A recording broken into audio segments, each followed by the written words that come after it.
And Russia appears to be readying its nuclear weapons. This comes after President Vladimir Putin said he's going to deploy nuclear missiles to Belarus.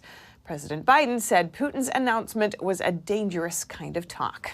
NTD's Jason Perry has that story. On Wednesday, Russia broke out its nuclear weapons and mobile launchers to perform training exercises in Siberia.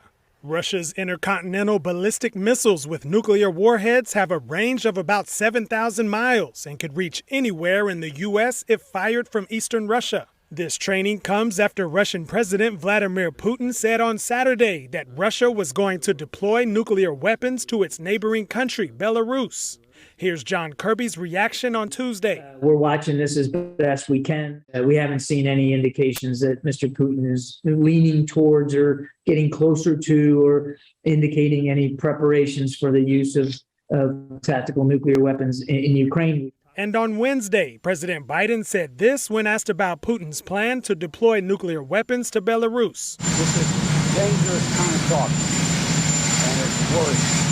Meanwhile, some villagers in Ukraine have refused to leave, even though they're surrounded by constant sounds of war.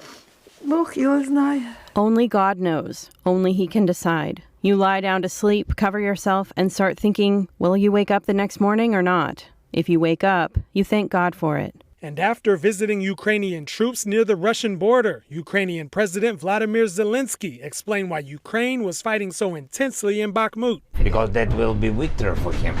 He will any victory. Yes, he will sell this victory. He will sell this victory to West, to his society, to China, to Iran, to all the countries. That was the first step. Now, wait a minute. I will have decision with Ukraine. Then another step, another step, another step. Meanwhile, lawmakers pressured U.S. officials on Wednesday over the ongoing funding to support Ukraine. In a hearing, Representative Scott Perry said the U.S. is facing its own fiscal problems. Where the Civil Service Retirement and Disability Fund is suspended, where the Postal Service Retiree Health Benefit Fund is suspended, and we're literally funding the pensions and the operation of government in Ukraine.